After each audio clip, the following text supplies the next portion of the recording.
الحمد لله نحمده ونستعينه ونستغفره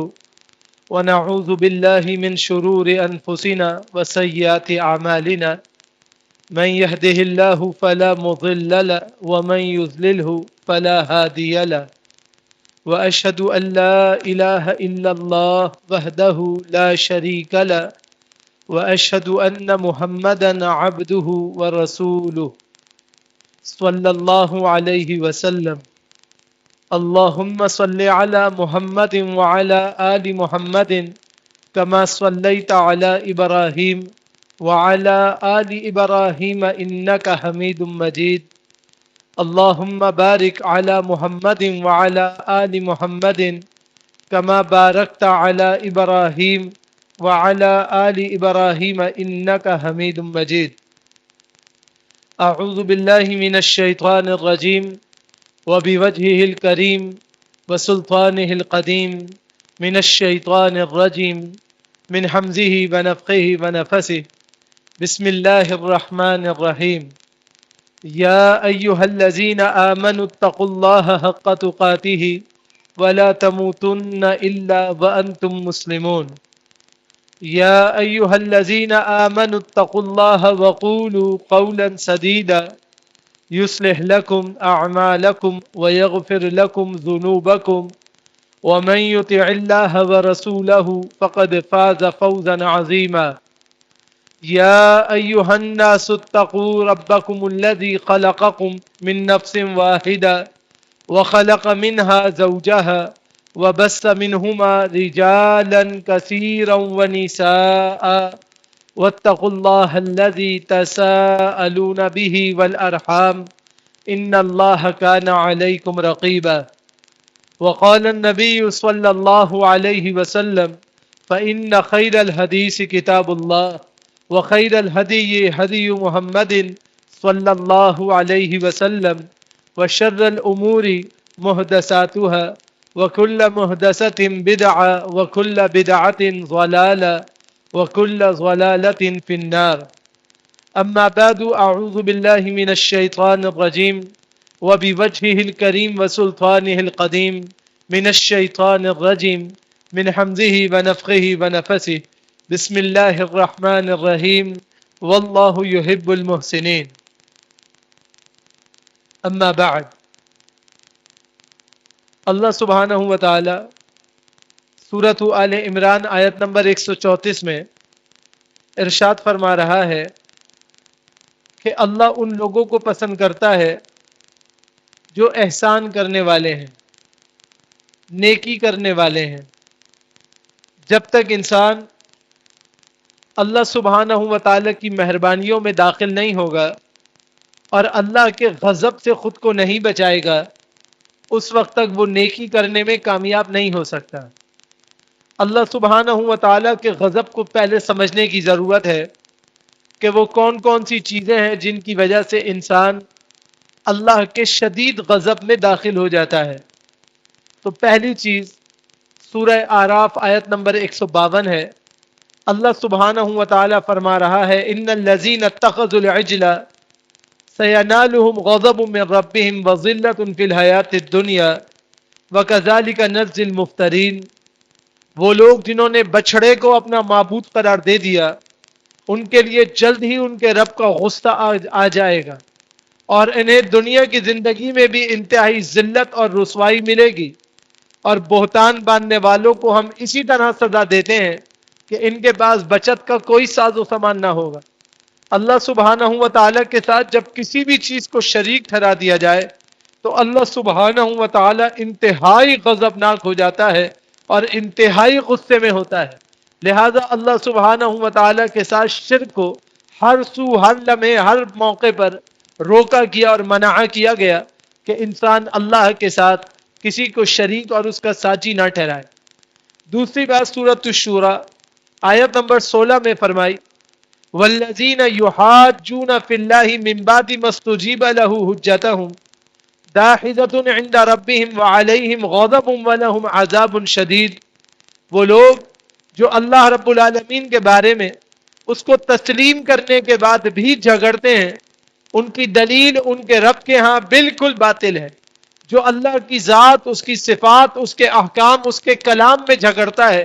اس کی جتنی بھی خود ساختہ دلیلیں ہیں اللہ سبحانہ و تعالیٰ کے ہاں ان کی حجت نہیں ہے۔ یہ اپنی دلیلوں سے اللہ کی توحید، اللہ کے دین، اللہ کے اوامر، اللہ کے نواہی کی جو تردید کر رہے ہیں، اللہ سبحانہ و تعالیٰ کے ہاں ان کی دلائل باطل ہے اور ان پر اللہ کا غصہ ہے، اور انہی کے لیے شدید عذاب اللہ نے تیار کیا ہے جس کو وہ بھگتیں گے قیامت کے دن، کیونکہ انہوں نے دنیا میں اللہ کو چیلنج کر دیا اور اللہ کے احکام کو چیلنج کر دیا۔ تیسری چیز جس سے اللہ کا غصہ فوری طور پہ اترتا ہے وہ ہے انسان کسی بھی بنا پر قبر کو سجدہ کر دے۔ جناب عطا بن یسار رضی اللہ تعالیٰ عنہ حدیث کے راوی ہیں، موطا امام مالک کی صحیح روایت ہے، فرمایا اللہم لا تجعل قبری وثنا یعبد اشتد غضب اللہ علی قوم اتخذوا قبور انبیائهم مساجدا۔ اللہ کے نبی علیہ السلام فرماتے ہیں اے اللہ میری قبر کو عبادت گاہ نہ بنائیے گا کہ لوگ اس کی پوجا پاٹ شروع کر دیں۔ اللہ رب العالمین اس قوم سے انتہائی سخت ناراض ہوتا ہے جو اپنے انبیاء کی قبروں کو سجدہ گاہ بنا لیتے ہیں اور وہاں پر جا کے سجدے شروع کر دیتے ہیں۔ مسند امام احمد میں بھی صحیح سند کے ساتھ یہ روایت موجود ہے کہ جہاں قبروں کو تعظیم کے لیے یا تکریم کے لیے سجدہ کر دیا جائے، بس اس قوم پر اللہ کا اتنا غضب اترتا ہے کہ پھر ان کے لیے کوئی معافی تلافی نہیں ہوتی اور پھر اللہ سبحانہ و تعالیٰ ان سے شدید ناراض ہو جاتا ہے۔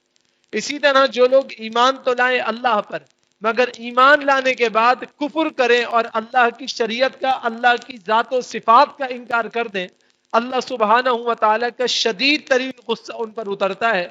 جیسا کہ سورہ نحل آیت نمبر 106 میں اللہ فرماتا ہے من کفر باللہ من بعد ایمانہ الا من اکرہ وقلبہ مطمئن بالایمان ولکن من شرح بالکفر صدرا فعلیہم غضب من اللہ وَلَهُمْ عَذَابٌ عَظِيمٌ۔ فرمایا جو شخص اپنے ایمان کے بعد اللہ پر کفر کرے سوائے اس کے کہ جس پر انتہائی جبر اور تشدد کیا گیا ہو، پھر بھی اس کا دل اللہ کی ذات و صفات پر اور اپنے ایمان پر مطمئن ہو، اس کی بات اور ہے۔ لیکن جس نے کفر کیا اپنے دل کی اٹھائیوں سے، اپنے دل کی گہرائیوں سے، اپنے سینے کو کھول کر اپنی رضا مندی کے ساتھ، تو ایسے لوگوں پر سراسر اللہ کا غصہ اترتا ہے اور ان کے لیے بہت بڑا عذاب اترتا ہے جس میں کوئی تخفیف بخفیف نہیں ہوتی۔ اسی لیے فرمایا کہ جو مشیت الہی کا انکار کرے اور اپنی حجت لائے، اللہ کے نظام، اللہ کے نظم، اللہ کی قدرت، اللہ کے تسلسلات کو نہ مانے اور اپنی ذات و صفات کو امپلیمنٹ کرے اور کہے یہ ساری چیزیں ہماری وجہ سے یا ان نوعیتوں کی وجہ سے ہیں، اللہ کا اس میں کوئی عمل دخل نہیں ہے، فرمایا کہ یہ وہ لوگ ہیں جن سے اللہ غصہ ہو جاتا ہے۔ سورہ بقرہ آیت نمبر 90 اللہ فرماتا ہے بئس ما اشتروا به انفسهم ان يكفروا بما انزل الله بغيا ان ينزل الله من فضله على من يشاء من عباده فباءوا بغضب على غضب وللكافرين عذاب مهين۔ وہ چیز بہت بڑی ہے جس کے بدلے میں انہوں نے اپنے نفس کو بیچ ڈالا ہے، اور وہ یہ ہے کہ اس چیز کا انکار کرتے ہیں جو اللہ نے نازل کیا ہے، اور صرف اس چیز کی بنا پر کہ اللہ تعالیٰ نے اپنے بندوں میں سے جس پر اپنا فضل کرنا تھا اللہ نے کر دیا، بس وہ غضب در غضب کے ساتھ غصے کے اندر اور منہ کھاتے ہوئے پلٹتے ہیں، اور کافروں کے لیے اللہ نے ذلیل کرنے والا عذاب تیار کیا ہے جس کو وہ بھگتیں گے، اللہ سبحانہ و تعالیٰ ان کے لیے کوئی معافی نہیں کرے گا۔ اسی طرح جو آخرت کو نہ مانے، جزا سزا کو نہ مانے، یوم الدین کو نہ مانے، آخرت کا ٹھٹا اور مذاق اڑائے، قبر میں جانے کے بعد سوال جواب کی تنکیر کر دے اور انکار کرے کہ مرنے کے بعد کوئی زندہ نہیں ہوگا، کوئی سوال جواب نہیں ہوگا، کوئی پوچھ گچھ نہیں ہوگی، کوئی نامہ اعمال نہیں ہوگا، کوئی سزا اور جزا کا معاملہ نہیں ہوگا۔ سورہ ممتحنہ آیت نمبر 13 میں اللہ سبحانہ و تعالیٰ فرما رہا ہے یا ایھا الذین آمنوا لا تتولوا قوما غضب اللہ علیہم قد یئسوا من الآخرہ کما یئس الکفار من اصحاب القبور۔ ایمان والو تم اس قوم سے ہرگز دوستی نہ کرو جس پر اللہ نے غضب نازل کیا، کیونکہ وہ آخرت سے مایوس ہو چکے ہیں جیسے کفار قبر والوں کے جی اٹھنے سے مایوس ہو چکے ہیں، جیسے کفار کہتے ہیں کہ مرنے کے بعد کوئی زندہ نہیں ہوگا، اسی طرح یہ بھی کہتے ہیں کہ کوئی آخرت میں حساب کتاب نہیں ہوگا، کوئی جزا نہیں ہوگی، یہ ملاؤں کی گھڑی ہوئی باتیں ہیں، یہ تو ان کو پتا چل جائے گا، دنیا سے جاتے ہی ان کے سامنے سارا کچھ آ جائے گا، ان سے کہو کہ اپنی موت کو طلب کریں تو پتا چل جائے گا کہ اللہ کے ہاں کوئی سوال جواب ہے یا نہیں ہے۔ جو اللہ کے معجزات کا انکار کرے، نبی کی نبوت کے اعجاز کا انکار کرے، اللہ سبحانہ و تعالیٰ کے ہاں وہ انتہائی غضبناک ہو جاتا ہے۔ سورہ آل عمران آیت نمبر 112 اللہ سبحانہ و تعالیٰ فرما رہا ہے، ضربت علیہم الذلہ اینما ثقفوا الا بحبل من اللہ وحبل من الناس وباؤوا بغضب من اللہ وضربت علیہم المسکنہ ذلک بانہم کانوا یکفرون بآیات اللہ ویقتلون الانبیاء بغیر حق ذالک بما عصوا وکانوا یعتدون۔ اللہ فرماتا ہے وہ جہاں بھی کہیں جائیں گے اللہ کی ذلت اور پھٹکار ان کے اوپر پڑی ہوئی ہے، الا یہ کہ وہ اللہ کی یا لوگوں کی پناہ میں آ جائیں، وہ اللہ کی طرف سے غضب کے حقدار ٹھہرے ہوئے ہیں، ان پر محتاجگیاں مسلط کر دی گئی ہیں، اور یہ اس وجہ سے ہے کہ وہ اللہ کے احکام کا، اللہ کی آیتوں کا انکار کرتے تھے، انبیاء کو ناحق قتل کرتے تھے، اور اس وجہ سے بھی وہ نافرمانی کرتے تھے اور حدود سے بڑھ جاتے تھے، تو پھر اللہ سبحانہ و تعالیٰ کے ہاں یہ اتنے غضبناک ہو گئے کہ اللہ سبحانہ و تعالیٰ کے ہاں ان کے لیے کوئی معافی نہیں۔ اسی طرح جو اللہ کی نافرمانی کرے، سورہ محمد آیت نمبر 27 اور 28 اللہ سبحانہ و تعالیٰ فرما رہا ہے، فَكَيْفَ إِذَا تَوَفَّتْهُمُ الْمَلَائِكَةُ يَضْرِبُونَ وُجُوهَهُمْ وَأَدْبَارَهُمْ ذَلِكَ بِأَنَّهُمُ اتَّبَعُوا مَا أَسْخَطَ اللَّهَ وَكَرِهُوا رِضْوَانَهُ فَأَحْبَطَ أَعْمَالَهُمْ۔ ان کی کیفیت یہ ہوگی، ان کا کیا حال ہوگا، اللہ کے نبی ان سے کہو تم جانچو اور سوچو اور سمجھو تمہارا کیا حال ہوگا جب فرشتے ان کی روح کو نکالنے کے لیے آئیں گے، جب وہ ان کے چہروں پر، ان کی کمروں پہ مارنا شروع کریں گے، تو یہ اس لیے کہ بے شک انہوں نے اس چیز کی پیروی کی جس نے اللہ کو ناراض کر دیا، اور انہوں نے اللہ کی رضامندی اور ناپسندیدگی کے معاملات کیے، تو اللہ سبحانہ و تعالیٰ نے ان کے سارے اعمال برباد کر دیے، اب ان کے پاس کوئی بچت کا سامان نہیں ہوگا۔ اللہ کے پیارے نبی جناب محمد الرسول اللہ صلی اللہ علیہ وسلم کی صحیح حدیث ہے کہ جب ایک آدمی کی روح نکالنے کا وقت آتا ہے تو اللہ کے 5000 فرشتے اور ایک روایت میں 50,000 فرشتے اس کی روح نکالنے کے لیے آتے ہیں، اس کے ہر جوڑ پر بڑے بڑے سنگلاخ ہتھوڑے اور جہنم سے لائے ہوئے گرزوں سے پٹائی کی جاتی ہے، اور اس کو کہا جاتا ہے اخرجی الی ربک، چل باہر نکل، اپنے رب کی طرف نکل، اور روح نکلنے کا نام نہیں لیتی، وہ اندر پھنس جاتی ہے، اور پھر جو پٹائی ہوتی ہے انسان اتنا چیختا ہے، اتنا چلاتا ہے، اتنا واویلا مچاتا ہے کہ آسمان اول کی مخلوق بھی اس سے پناہ مانگتی ہے کہ اللہ اس پر رحم کر اور اس کے شر سے ہمیں محفوظ کر۔ اتنا خطرناک معاملہ ہوتا ہے، لیکن ثقلین سے یہ ساری بات چھپا دی گئی ہے، انسان اور جنات سے یہ بات چھپا دی گئی ہے کہ ان کے سامنے یہ بات نہیں۔ اللہ سبحانہ و تعالیٰ اسی لیے کہتا ہے کہ اگر تمہیں اللہ کی اور اس کی قدرت کا یقین محکم نہیں ہے تو پھر تم اپنی موت مانگ کے دیکھ لو، تمہیں سب کچھ پتا چل جائے گا کہ اللہ کیا ہے اور اللہ کے فرشتے کیا ہے اور اللہ کا نظم کیا ہے اور اللہ کا نظام کیا ہے اور آخرت کیا ہے اور آخرت کی جزا اور سزا کیا ہے، سب کھل کے پتا چل جائے گا۔ پھر سب ایسے موقع پہ پھنسیں گے کہ ان کے پاس واپسی کا کوئی راستہ نہیں ہو۔ اللہ فرماتا ہے کہ جو رب کی تقسیم پہ راضی نہ ہو، ہر وقت واویلا مچائے، مال ملا تو مال کم کیوں ملا، نہیں ملا تو کیوں نہیں ملا، صحت ملی تو کم کیوں ملی، بیماری ملی تو مجھے ہی کیوں ملی، ہر چیز میں اعتراض، رب کی رضا میں ناراضی ہونے والا، رب پر طرح طرح کے طعن کرنے والا، اپنے رب کی انتہائی نافرمانی کرنے والا اور قدردانی اور ناشکری کرنے والا، ناقدری کرنے والا، اس کی کیفیت کیا ہوگی؟ اللہ سورہ بقرہ آیت نمبر 61 میں فرماتا ہے وَإِذْ قُلْتُمْ يَا مُوسَىٰ لَن نَّصْبِرَ عَلَىٰ طَعَامٍ وَاحِدٍ فَادْعُ لَنَا رَبَّكَ يُخْرِجْ لَنَا مِمَّا تُنبِتُ الْأَرْضُ مِن بَقْلِهَا وَقِثَّائِهَا وَفُومِهَا وَعَدَسِهَا وَبَصَلِهَا قَالَ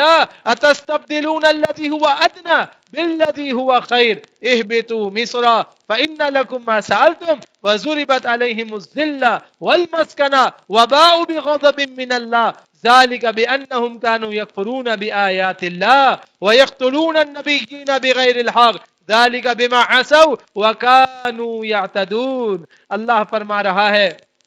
یاد کرو اس وقت کو جب اے بنی اسرائیلیوں تم نے ہمارے کلیم اللہ موسیٰ سے کہا کہ ہم تو ایک کھانے پر ہرگز صبر نہیں کر سکتے، یہ کیا ہر وقت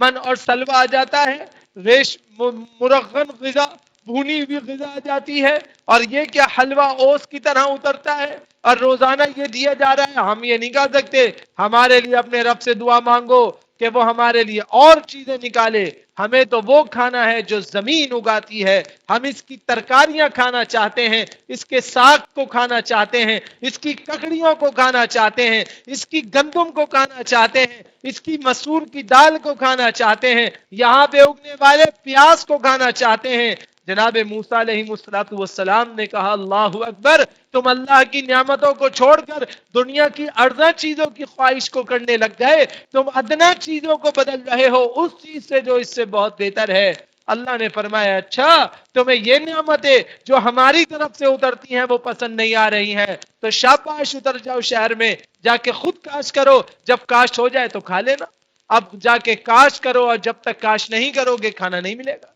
تو رونا دھونا مچایا، اللہ رب العالمین نے نرمی کی، جلدی کاشت کروائی، اور کاشت ہونے کے بعد اللہ نے ان کے بارے میں فرمایا کہ اللہ نے تمہارے لیے وہی کچھ عطا کر دیا تمہیں جو تم نے سوال کیا، اور پھر ان پر اتنی ذلت اور محتاجگی مسلط کر دی گئی کہ وہ اللہ کے غضب کے ساتھ لوٹے۔ یہ اس وجہ سے ہوا کہ انہوں نے اللہ کی آیتوں کا انکار کر دیا تھا، نبیوں کو قتل کر دیا تھا، اور اس وجہ سے بھی ہوا کہ وہ نافرمانی کی اور حد سے بڑھ جانے والے تھے، تو اللہ تعالیٰ نے ان کی شدید ترین پکڑ کی۔ رسول اللہ صلی اللہ علیہ وسلم نے فرمایا اگر بنی اسرائیل اپنے گوشت کو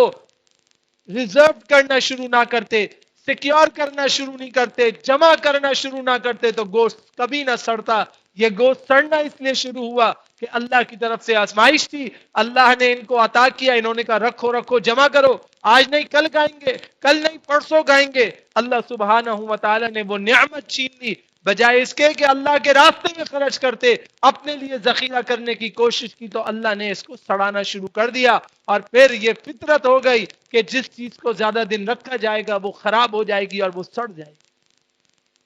اللہ کے پیارے نبی جناب محمد الرسول اللہ صلی اللہ علیہ وسلم پر سورہ مجادلہ آیت نمبر 14 کا حکم اتر رہا ہے، فرمایا کہ اللہ کے غضب میں وہ تمام لوگ داخل ہوتے ہیں کہ جو بات بات میں جھوٹی قسم کھاتے ہیں، بات بات میں قسم سے، حلفن باللہ باللہ باللہ للہ، ان کی زبان پہ رہتا ہے قسم سے، قرآن کی قسم، تمہارے باپ کی قسم، اس کے باپ کی قسم، اس کی ماں کی قسم، بس قسم قسم قسم قسم کھاتے رہتے ہیں، بات بات میں بائی سوار آف گاڈ کہتے رہتے ہیں، یا اشارے کرتے رہتے ہیں، حلف اٹھاتے رہتے ہیں، قرآن پہ ہاتھ رکھتے رہتے ہیں۔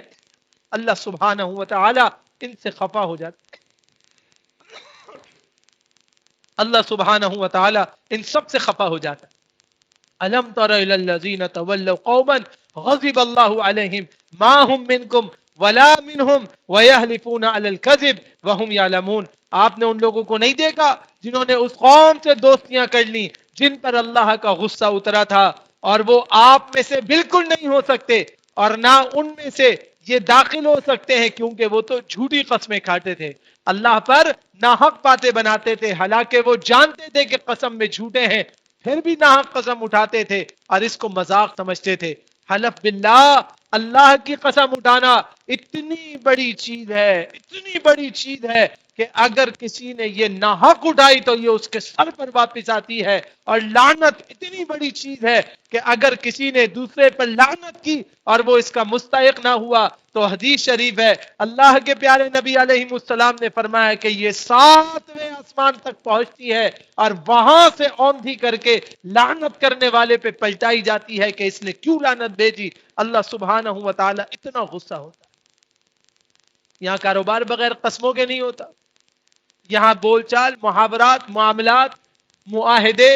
بغیر قسموں کے نہیں ہوتے۔ انسان سوچے سمجھے بغیر جھوٹی قسم کھاتا ہے اور پھر کہتا ہے کوئی قرآن و حدیث توڑی ہے، یہی قرآن ہے، یہی حدیث ہے، یہ حلف باللہ من جانب القرآن و سنہ ہے، اس کے علاوہ قرآن اور سنہ کی کیا حیثیت ہے؟ انسان سوچے اور سمجھے بغیر جب قسم اٹھا لے تو پھر اللہ سبحانہ و تعالیٰ کے ہاں وہ دیندار ہے، اور اگر اس کا کفارہ دیے بغیر مر گیا تو وہ مقروض ہے، اس کا کفارہ ادا کرنا لازم ہے، کیونکہ اس نے قبیح کام کیا ہے جو اللہ تعالیٰ کے ہاں جب تک توبہ نہ ہو یا اس کے معاملات صاف نہ کیے جائیں جب تک وہ قابل معافی نہیں۔ اللہ سبحانہ و تعالیٰ فرماتا ہے کہ جو آدمی فحش گوئی کرتا ہے، لعن طعن کرتا ہے، گالم گلوچ کرتا ہے، بےہودگی اور ننگی باتیں کرتا ہے اور کہتا ہے یہ تو رواج ہے، یہ تو انداز ہے، یہ تو اسلوب ہے، اس میں کیا حرج ہے، اللہ سبحانہ و تعالیٰ کا غضب اس پہ نازل ہو جاتا ہے، اور اللہ سبحانہ و تعالیٰ اس سے شدید ناراض ہوتا ہے۔ اللہ نے یہ زبان اس لیے نہیں دی کہ اس کا غلط استعمال کیا جائے، اللہ نے یہ زبان اس لیے دی کہ اس کا صحیح استعمال کیا جائے، ذکر اللہ میں اس کو لگایا جائے، ستھری اور صاف بات کہی جائے، اسی لیے طریقہ بتایا بھائی تمہاری کسی سے نہ بنے، وقل سلاما، تم السلام علیکم کہو اور وہاں سے ہٹ جاؤ، وہاں پہ تمہیں بیٹھنے کی، رکنے کی، اٹکنے کی ضرورت ہی نہیں ہے، نہ رکو گے نہ قبیح زبانی کی بات کرو گے۔ مشہور حدیث ہے، ابو بکر صدیق رضی اللہ تعالیٰ عنہ کو ایک آدمی برا بھلا کہے جائے یہ صبر کرتے جائے، کوئی جواب نہیں دیا، بالآخر ان کی بس ہو گئی، بڑے شدید غصے والے تھے ابو بکر صدیق، اگرچہ بہت حلیم تھے، بہت اواب تھے، اللہ سے بہت رجوع کرنے والے تھے، لیکن انسان تھے، بس ہو گئی۔ اللہ کے نبی علیہ السلام کو دیکھا کہ جب تک ان کو برا بھلا کہا جا رہا تھا آپ مسکرا رہے تھے، اور پھر جیسے ہی ابو بکر کی بس ہوئی، ابو بکر نے ایک لفظ کہا، اللہ کے رسول صلی اللہ علیہ وسلم کا چہرہ مبارک ایسا ہو گیا جیسے کسی نے سرخ انار کو آپ کے مبارک چہرے پر نچوڑ دیا ہو، آپ غصے سے اٹھے اور اٹھ کے تشریف لے گئے۔ ابو بکر نے کہا یہ بات ایسی تھی جو مجھے کسی صورت بھی سمجھ میں نہیں آئی کہ یہ معاملہ کیا ہے، کیونکہ میں حق میں ہوں، میں نے ناحق نہیں کیا، لیکن میں نے ایسا جرم کیا جو اللہ کے نبی کو انتہائی ناگوار لگا، اس وجہ سے اللہ کے نبی غصہ ہوئے، کیونکہ اللہ کے رسول صلی اللہ علیہ وسلم جب انتہائی غصے میں آتے تھے تو آپ زبان سے کچھ نہیں کہتے تھے، آپ کا چہرہ بالکل سرخ ہو جاتا تھا جیسے کسی نے سرخ انار آپ کی پیشانی طاہرہ پر نچوڑ دیا۔ ابو بکر کہتے ہیں میں حق پہ تھا، میرے پاس گواہ تھے کہ میں حق میں ہوں، میرے ساتھی کہتے تھے کہ میں حق میں ہوں، لیکن میں نے کوئی گناہ کیا تھا جس گناہ کی وجہ سے اللہ کے نبی علیہ السلام انتہائی ناراض ہو گئے۔ میں گیا جا کے رجوع کیا، معذرت طلب کی، اللہ سے توبہ کی، اس کے رسول سے معذرت کی اور کہا اللہ کے رسول مجھے نہیں پتا کہ میں نے کیا کام کیا ہے، میری دانش میں، میری سمجھ میں 100% غلط ہو سکتا ہے، لیکن میری دانش میں حق پہ تھا، میں نے صرف جواب دیا تھا، آپ نے انتہائی ناگوار سمجھا، میں اپنی غلطی مانتا ہوں، میں اللہ سے رجوع کرتا ہوں، میں آپ سے معذرت خواہ ہوں، میں اس آدمی سے جا کے معافی کا طلبگار ہونے کے لیے تیار ہوں، اس کے پاؤں پکڑ کے معافی مانگنے کے لیے تیار ہوں، مجھے یہ بتائیے کہ میں نے غلطی کہاں کی ہے۔ اللہ کے نبی علیہ السلام نے کہا ابو بکر تو نے اتنی بڑی غلطی کی ہے، اتنی بڑی غلطی کی ہے جس کی انتہا نہیں۔ ابو بکر رونے لگے، کہا اللہ کے رسول میرے ماں باپ آپ پہ قربان ہو جائے، مجھے نہیں پتا میں نے کیا غلطی کی ہے، آپ بتا دیجئے میں نے غلطی کیا کی۔ فرمایا جب تک تو چپ تھا ابو بکر تو نے دیکھا کہ میں ہنس رہا تھا، کہا بالکل دیکھا اور مجھے ناگوار لگا کہ آپ ہنس رہے تھے، لیکن آپ اللہ کے رسول ہیں، آپ کی ہر بات وحی سے ہوتی ہے، تو میں نے سمجھ لیا اس میں اللہ کی رضا ہے، اس لیے میں چپ رہا۔ فرمایا جب تک تو چپ رہا تیری طرف سے فرشتوں کی جماعت اس کو جواب دے رہی تھی، اور میں اس پہ خوش ہو رہا تھا کہ میرا کیسا امتی ہے کہ اس کی طرف سے مدافعت کرنے والے، جھگڑنے والے، جواب دینے والے اللہ کے معزز فرشتے ہوتے ہیں۔ اور ابو بکر جیسے تو نے ایک لفظ کہا ویسے ہی فرشتے کہنے لگے اب ہمارا معاملہ ختم ہو گیا، اب یہ دو بندوں کی آپس کی لڑائی ہے، پوری جماعت تمہیں چھوڑ کے چلی گئی ابو بکر، کاش کہ تم خاموش رہتے، کاش کہ تم خاموش رہتے اور فرشتوں کی مدافعت کو حاصل کرتے رہتے۔ تو انسان کو کیا چاہیے کہ فحش گوئی سے اجتناب کرے، بیہودہ باتوں سے اجتناب کرے۔ ام المؤمنین عائشہ صدیقہ رضی اللہ تعالیٰ عنہا فرما رہی ہیں، سنن ابی داؤد کی روایت ہے، فرمایا یا عائشہ ان اللہ لا يحب الفاحش والمتفاحش، اللہ سبحانہ و تعالیٰ ایسے آدمی کو پسند نہیں کرتا جو بے حیا ہو اور بیہودگی کرتا ہو، اللہ سبحانہ و تعالیٰ اس کو پسند نہیں کرتا۔ آج ینگسٹرز بات ہی بیہودگی سے کرتے ہیں، بیہودہ اشارے، بیہودہ باتیں، ننگی گالیاں، فحش کلمات، یہ سب اللہ کو ناراض کرنے والی باتیں ہیں. آپ کو چاہیے کہ آپ ان سے اجتناب کریں. اللہ کے نبی علیہ السلام نے کتنی بڑی وعید فرمائی, وَإِذَا خَاصَمَ فَجَرَ, جب ایک آدمی کو غصہ آئے اور وہ گالی دے تو سمجھ لے کہ اس کے اندر خصلت نفاق پیدا ہو گئی. تو اللہ تعالیٰ کو یہ بات بالکل پسند نہیں. اس کام سے خود کو بچانا ہے تاکہ اللہ سبحانہ و تعالیٰ کے یہاں رحمت ہو جائے. اللہ سے دعا کرتا ہوں اللہ سبحانہ و تعالیٰ مجھے, آپ کو, ہم سب کو ہر اس کام سے بچنے کی توفیق دے جس سے اللہ سبحانہ و تعالیٰ ناراض ہوتا ہے, اور ہر وہ کام کرنے کی توفیق دے جس سے اللہ سبحانہ و تعالیٰ راضی ہوتا ہے. اللہ سبحانہ و تعالیٰ ہم سب کو اپنی اصلاح کی توفیق عطا فرمائے. اقول قولی ھذا استغفر اللہ لی ولکم ولسائر المسلمین.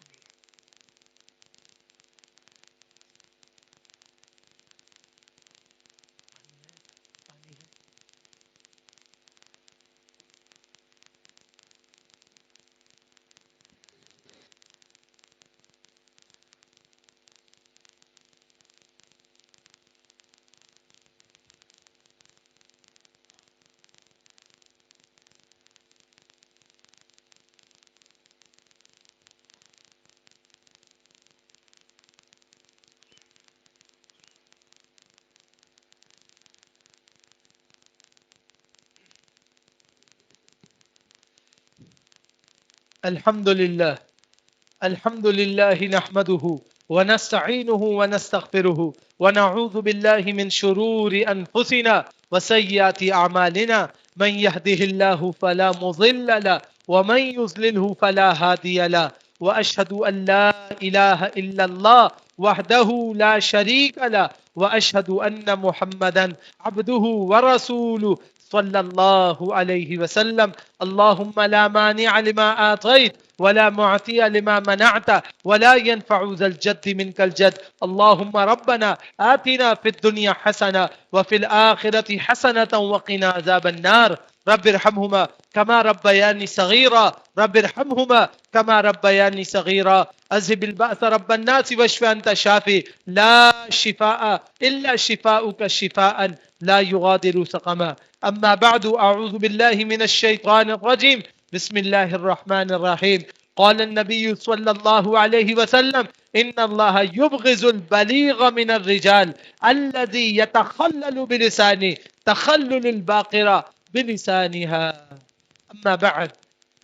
انتہائی مختصر سی حمد و صلات کے بعد اللہ سبحانہ و تعالیٰ کا غضب جن باتوں میں نازل ہوتا ہے ان میں ایک غضب اس بات پر بھی نازل ہوتا ہے کہ بندہ غیبت کرے, دوسروں کی برائیاں کرے, مرچ مسالہ لگا کر یہاں کی وہاں کی یہاں کرے. جیسا کہ قوموں کا رواج ہے, لوگوں کی عادت ہے کہ وہ غیبت کرنے میں بڑا تاثر لیتے ہیں اور بہت زیادہ خوشی کا اظہار کرتے ہیں کہ اس کو اس کی لگا دی, اس کو وہاں جا کے لگا دی, ایک دوسرے کو لڑوا دیا, ایک دوسرے کے بارے میں الٹی سیدھی بغیر تحقیق بغیر ثبوت بغیر دلیل بات کر دی اور جا کے خوش ہوتے ہیں کہ ہم نے تو بڑا کمال کیا. اللہ کے پیارے نبی جناب محمد الرسول اللہ صلی اللہ علیہ وسلم فرما رہے ہیں, صحیح الجامع کی روایت ہے, ان اللہ یبغض البلیغ من الرجال, بلا شبہ لوگوں میں سے اللہ تعالیٰ اس گفتگو کرنے والے شخص کو انتہائی ناپسند کرتا ہے, الذی یتخلل بلسانہ, جو اپنی زبان کو ایسے حرکت دیتا ہے,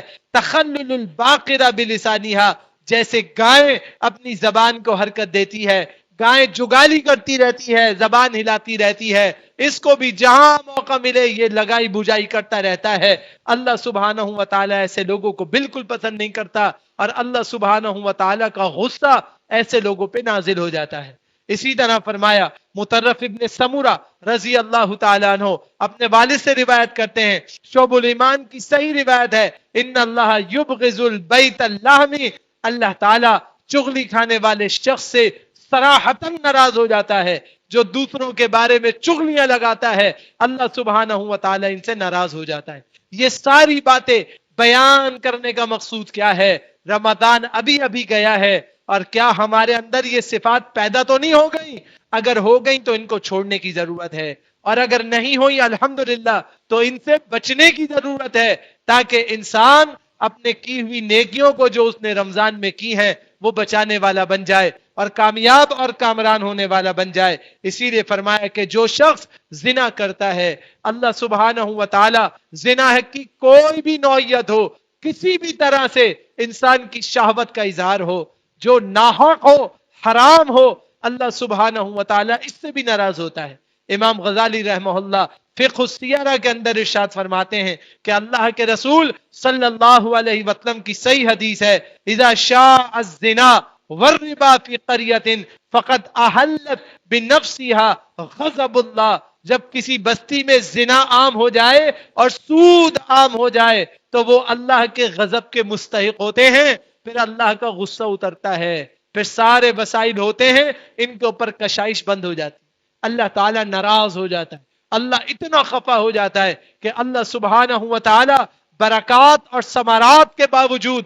اپنی نعمتوں کو ان سے چھین لیتا ہے، اور یہ بیچارے خالی ہاتھ ہو جاتے ہیں کہ اللہ سبحانہ و تعالی کے ہاں ان کا درجہ بالکل خالی ہو جاتا ہے۔ اسی طرح جو آدمی تکبر کرے، اپنے آپ کو بہت بڑا سمجھے، اپنے آپ کو سپیریئر سمجھے، اللہ سبحانہ و تعالی اس سے بھی خفا ہو جاتا ہے۔ ابو ذر غفاری رضی اللہ تعالیٰ عنہ حدیث کے راوی ہیں، سنن ترمذی کی صحیح روایت ہے، وَالثَّلَاثَةُ الَّذِينَ يُبْغِضُهُمُ اللَّهُ الشَّيْخُ الزَّانِي وَالْفَقِيرُ الْمُخْتَالُ وَالْغَنِيُّ الظَّلُومُ۔ اللہ تعالیٰ تین لوگوں سے انتہائی سخت ناراض ہو جاتا ہے۔ ایک وہ شخص جو بڑھاپے میں آ جائے مگر اس سے زنا نہ چھوٹے، دوسرا وہ جو انتہائی تنگ دست ہو مگر اس کی گردن میں سریا آیا ہوا ہو یا اپنی گردن تان کے چلتا ہو، اس کا تکبر ختم ہونے کا نام نہ لے رہا ہو، اور تیسرا استحصال کرنے والا غنی، کہ جو غنی مالداری رکھتا ہے، لوگوں کی ڈیمانڈ کے مطابق ان کی پیمنٹس کرنے کی سخت رکھتا ہے مگر پیسہ دبا کے بیٹھا ہے، نہیں ادا کرتا، لوگوں کے قرض ادا نہیں کرتا، ٹال مٹول کرتا ہے، کہتا ہے آج نہیں کل، کل نہیں پرسوں، بعد میں آنا، اس دن آنا، اس دن آنا، یہ جان بوجھ کے لوگوں کو تنگ کر رہا ہے، تو اللہ سبحانہ و تعالی ایسے آدمی سے ناراض ہو جاتا ہے۔ اسی لیے اللہ کے نبی علیہ السلام نے فرمایا مطل الغنی ظلم، ایک آدمی کے پاس سکت نہیں ہے، وہ التماس کرے، گزارش کرے قرض خواہ سے کہ بھائی آپ نے مجھے قرض دیا تھا، میرے پاس پیسے نہیں ہیں، آپ مجھے مہلت دے دیجئے، میں انشاءاللہ آپ کی ادائیگی کروں گا، اللہ تعالیٰ اسے توفیق دیتا ہے۔ ایک شخص وہ ہے جس کے پاس سکت ہے، وہ کہتا ہے کیوں دوں، اگر اس کو دے دیا تو یہ اور مال نہیں دے گا، یا اس کو دے دیا تو پھر مارکیٹ خراب ہو جائے گی، دوسرے بھی مانگیں گے، لہذا ٹال مٹول پہ سارا کام ہے کہ کل لینا، پرسوں لینا، اچھا اتنے کا مال اور لاؤ، پھر ادھار واپس کروں گا ورنہ نہیں کروں گا، دوسروں کی گردنوں کو دبوچ کے رکھتا ہے۔ فرمایا کہ یہ بڑا ظالم ہے، اللہ سبحانہ و تعالی کا غصہ اور شدید غضب اس کے اوپر نازل ہونے والا ہے کہ اللہ سبحانہ و تعالی اس سے شدید ناراض ہے۔ اسی طرح اپنے آپ کو شہنشاہ کہلانے والا، مالک الملک کہلانے والا، صاحب اقتدار کہلانے والا، اپنے آپ کو بادشاہ مملکت قرار دینے والا، اللہ سبحانہ و تعالی اس سے بھی ناراض ہوتا ہے۔ کون بادشاہ اور کیسا بادشاہ؟ ایک لمحے میں اللہ سانس کھینچتا ہے۔ دنیا کے بڑے بڑے طاغوت، دنیا کے بڑے بڑے اپنے آپ کو بادشاہ کہلانے والے سانس لینے کے بھی محتاج ہوتے ہیں کہ وہ اپنی مرضی سے سانس بھی نہیں لے سکتے۔ اللہ کے نبی علیہ السلام فرماتے ہیں، جناب ابو ہریرہ رضی اللہ تعالیٰ عنہ کی حدیث ہے، مستدرک علی الصحیحین کے اندر موجود ہے، فرمایا واشتد غضب اللہ علی رجل